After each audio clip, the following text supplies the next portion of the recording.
बिस्मिल्लाहिर्रहमानिर्रहीम अस्सलामुअलैकुम। Info TV में खुश आमदीद। इंडिया, पाकिस्तान और बहुत से दूसरे मुल्कों में मौजूद गैर मुल्की भाई जो कि सऊदी अरब की फ़्लाइट्स खुलने के इंतज़ार में हैं। कुछ लोग अपनी छुट्टी जाना चाहते हैं तो कुछ जो है वहाँ से वापस आना चाहते हैं, कुछ अपनी फैमिली को बुलाना चाहते हैं, कुछ लोग डायरेक्ट फ़्लाइट खुलने के इंतज़ार में हैं, तो कुछ लोग इंतज़ार करते करते दूसरे मुल्कों में 15 दिन गुजार कर 14 दिन गुजार कर दोबारा सऊदी अरब आ चुके हैं और कुछ लोग अभी भी आने के इंतज़ार में हैं। आप सब जानते हैं कि सऊदी अरब ने अपनी फ़्लाइट्स उन लोगों के लिए ओपन कर दी है, बैन ममालिक से भी, जिन्होंने 2 डोज़ ले रखी थी। जो कि सऊदी अरब के अंदर से 2 डोज़ लगवा कर गए थे, वो कभी भी जा सकते हैं और अभी भी आ सकते हैं। लेकिन मसला उन लोगों का है जिन्होंने पाकिस्तान से वैक्सीन लगवाई, जिन्होंने इंडिया से वैक्सीन लगवाई, जिन्होंने 1 डोज़ लगवाई सऊदी से या 1 डोज़ लगवाई इंडिया पाकिस्तान से, और या जिन्होंने दोनों इंडिया पाकिस्तान से लगवाई, वो लोग परेशान हैं। वो लोग आना चाहते हैं, लेकिन उनमें वो लोग भी हैं जिन्होंने अपनी फैमिली को बुलाना था और फैमिली को चाइना की वैक्सीन लगवा दी। अब वो बूस्टर डोज लगवाने का इंतज़ार कर रहे हैं। बूस्टर डोज का वैसे आपको बताता चलूँ शुरू हो चुकी है, इसी हफ्ते में पाकिस्तान में शुरू हो जाएगी, 1270 रुपये में मिलेगी। वो ज़रूर लगवा लीजिएगा और लगवाने के बाद भी आपको 14 दिन का इंतज़ार करना होगा, उसके बाद ही ट्रैवल कर पाएंगे, तो इसलिए उसको पहली फुर्सत में लगवा लीजिए। आज की इस वीडियो का मकसद है आपको बताना कि सबसे पहले क्या बताएंगे आपको कि बहरीन ने इंडिया और पाकिस्तान को रेड लिस्ट से निकाल दिया है। वो लोग जो बहरीन के रास्ते सऊदी अरब आना चाहते हैं, वो लोग बहरीन के रास्ते सऊदी अरब आ सकते हैं। उसकी शराइत क्या होंगी आपको बता देते हैं कि पहले आपको बताएं कि बहरीन ने कोरोना वायरस को फैलाने को रोकने के लिए 24 मई को पाकिस्तान, इंडिया, श्रीलंका, बांग्लादेश और नेपाल को रेड लिस्ट में शामिल किया था। अभी उनकी जो टास्क फोर्स है, उन्होंने तमाम जो अपनी लिस्ट है उसको अपडेट किया है। उन्होंने जो एग्जीक्यूटिव कमेटी है उसकी हदायत को सामने रखते हुए पाकिस्तान और इंडिया को इस लिस्ट से निकाल दिया है। अब इस लिस्ट के मुताबिक इन मुल्कों के मुसाफिरों को आने से पहले PCR टेस्ट की ज़रूरत नहीं, जिनके पास वैक्सीन का सर्टिफिकेट है जो कि बहरीन के अंदर एक्सेप्टेड है। और दूसरी तरफ बहरीन आपको आमद पर और मुल्क में दाखिल होने के बाद उन लोगों को भी जिन्होंने जो है वैक्सीन लगवाई होगी 5वें और 10वें दिन PCR का टेस्ट करवाना होगा। आपको बताते चलें, पाकिस्तान के जो वज़ीर ख़ारजा हैं शाह महमूद कुरैशी, उन्होंने बहरीन का दौरा किया था। उस दौरे के बाद ये पेशरफ़ सामने आई है।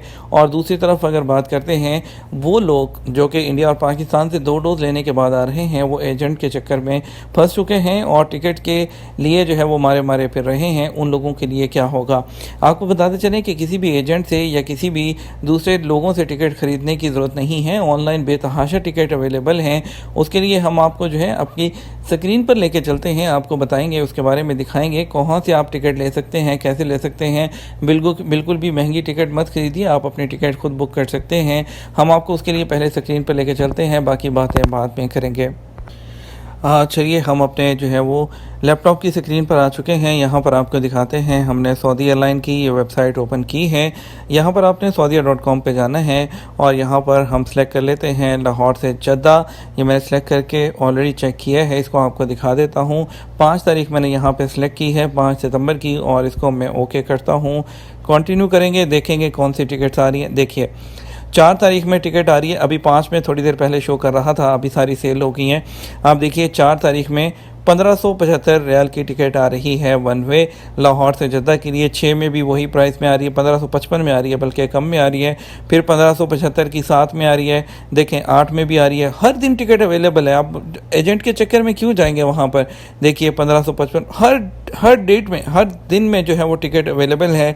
तो इन एजेंटों के चक्कर में मत जाइए, आप अपनी टिकट खुद बुक कीजिए ऑनलाइन। आपके पास डेबिट कार्ड होगा, अपना नहीं है, किसी दोस्त के, किसी अजीज़ के कर लीजिए, उनको कैश दे के वहाँ से कट सकते हैं।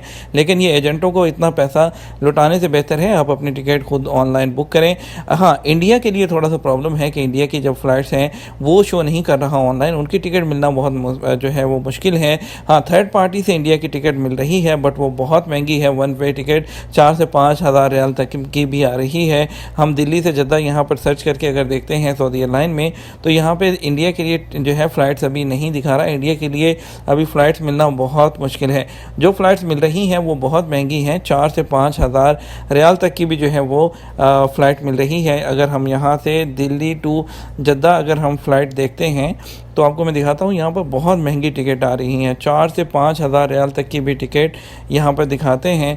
और लेकिन स्पाइस जेट की यहाँ पे दिखाइए, स्पाइस जेट की 1266 की non stop one way ticket दिखा रहा है, लेकिन यहाँ पे हम इसको जाके सर्च करके अंदर देखते हैं कि एक्चुअल प्राइस इसकी कितनी दिखाते हैं, क्योंकि यहाँ पर आपको गूगल में थोड़ा सा कम दिखाएगा।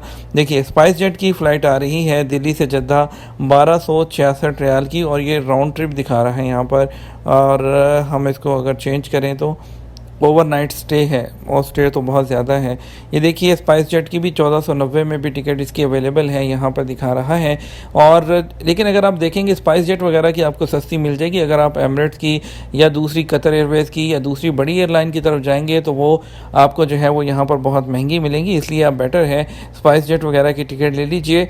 एयर ब्लू में भी टिकट्स अवेलेबल हैं, मैं एयर ब्लू में भी चेक कर चुका हूँ, PIA में भी टिकट्स अवेलेबल हैं, तो एजेंट्स के पास जाने की ज़रूरत नहीं है, अपनी टिकट खुद से बुक कीजिए। अगर बात करते हैं अब फ़्लाइट्स की बहाली के बारे में, और जो डायरेक्ट फ़्लाइट बाकी लोगों के लिए कब तक एक्सपेक्टेड है, अभी कुछ भी कहना कबल अज़ वक्त होगा। बहुत चांसेस है कि यौमुल वतनी के बाद इंशाल्लाह पूरी उम्मीद है कि फ़्लाइट बहाल होने की तवक्को है। वैसे भी सोशल मीडिया पर र्यूमर फैल चुकी है कि यौमुल वतनी नेशनल डे के बाद फ़्लाइट्स ओपन होने वाली हैं। इसमें अभी तक सच्चाई कोई नहीं है, र्यूमर्स हैं, और जो पूरी उम्मीद है इंशाल्लाह अगर पाकिस्तान में केसेस में कमी होती है तो ये इंशाल्लाह इसी सितंबर के एंड में, नहीं तो अक्टूबर के फर्स्ट वीक में पूरी उम्मीद है कि हम जो फ़्लाइट्स हैं वो पूरी तरह से बहाल हो जाएंगी। हम इसी दुआ के साथ आपके साथ इजाज़त चाहेंगे। आपसे अपना ख्याल रखिएगा, वीडियो को शेयर कर दीजिएगा। आपके कीमती वक्त का शुक्रिया, अपना ख्याल रखिएगा। अस्सलामु अलैकुम।